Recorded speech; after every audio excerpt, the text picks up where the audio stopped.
Olá, que Deus te abençoe, seja muito bem-vindo a mais um programa Exame das Escrituras. A carne é fraca.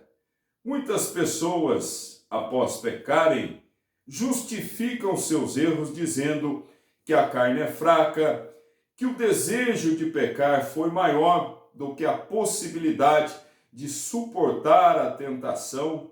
Mas o que a Bíblia nos diz? Vamos analisar as Sagradas Letras. Será que o ser humano se vê diante de situações em que ele é impotente, diante de uma tentação, diante de um vício, diante de um pecado, em que a pessoa sucumbe, acaba caindo naquela tentação, acaba pecando, acaba errando e depois se justifica? Eu pequei porque era mais forte do que eu, porque eu não consegui suportar, pois a carne é fraca. A Bíblia diz que a carne é fraca, mas vamos entender o que a palavra de Deus tem a nos dizer acerca desse tema.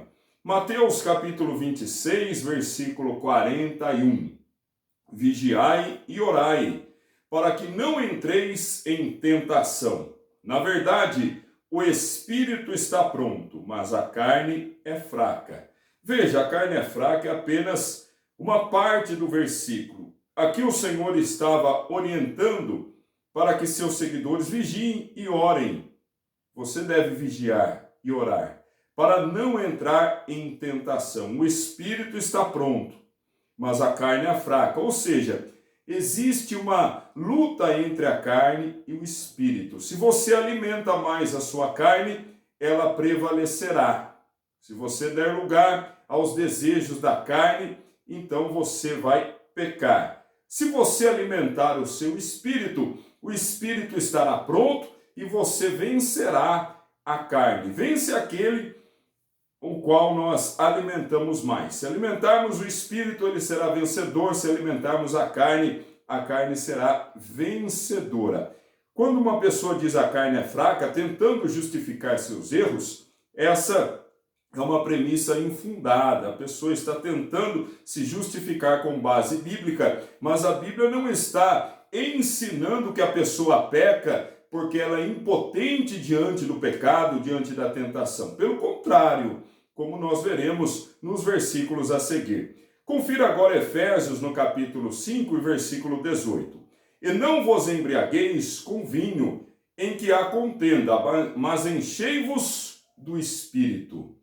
Para você não pecar, para você não ser um viciado, um drogado, um alcoólatra, para você não ceder às tentações mundanas, às paixões da carne, você deve se encher do Espírito. Quando a pessoa se enche do Espírito, ela não tem a necessidade de satisfazer os desejos da carne. Ela vence as inclinações da carne. Aquele que não se enche do Espírito Santo, dá lado à carne, acaba sendo vencido pelo pecado. Então, como vencer o pecado? Se enchendo do Espírito Santo. A pessoa cheia do Espírito Santo vencerá fatalmente as inclinações deste mundo, as inclinações pecaminosas. Agora, confira o texto de 1 Coríntios, capítulo 10, versículo 13.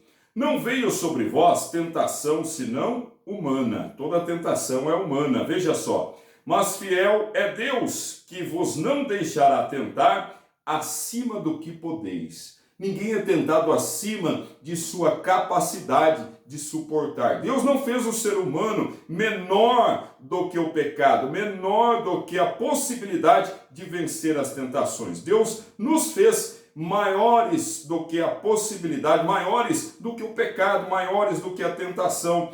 Veja então, não veio sobre vós tentação senão humana, mas fiel é Deus que vos não deixará tentar acima do que podeis. Antes, com a tentação, dará também o escape para que a possais suportar. Deus nos oferece condições para vencermos todas as tentações e todos os pecados. A pessoa que diz, eu pequei porque foi mais forte do que eu acabei caindo porque aquilo foi maior do que a minha capacidade de suportar. A pessoa está mentindo, porque a palavra de Deus nos assegura que não existe tentação maior, superior à nossa capacidade de suportar o pecado, a tentação.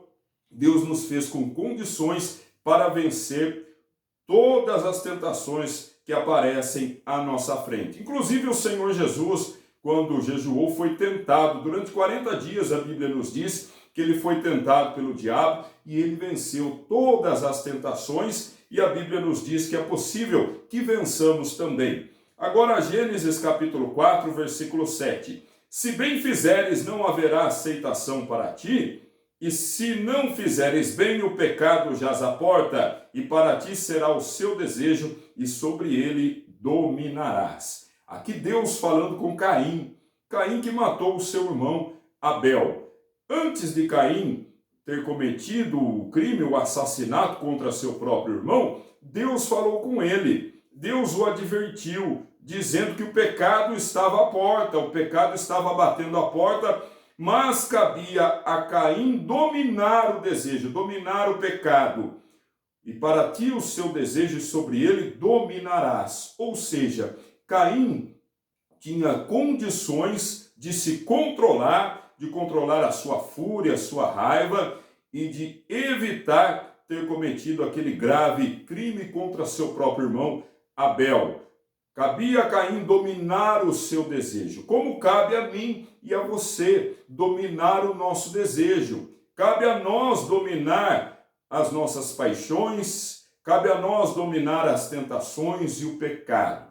Muitas vezes o pecado está batendo a porta, mas é você quem decide se você abre a porta para ele ou se você fecha a porta. É você quem decide se você alimenta a sua carne e diz a carne é fraca, ou se você alimenta o seu espírito e o seu espírito se torna forte, pronto a vencer todas as tentações e todo o pecado. A carne só é fraca para aquele que tem o caráter fraco também. Para aquele que tem o bom caráter, o caráter de Cristo, o espírito está pronto. Não vos embriagueis com vinho, não se contamine com o pecado, mas se encha do Espírito Santo de Deus. Que o Senhor abençoe sua vida hoje e eternamente, em nome de Jesus.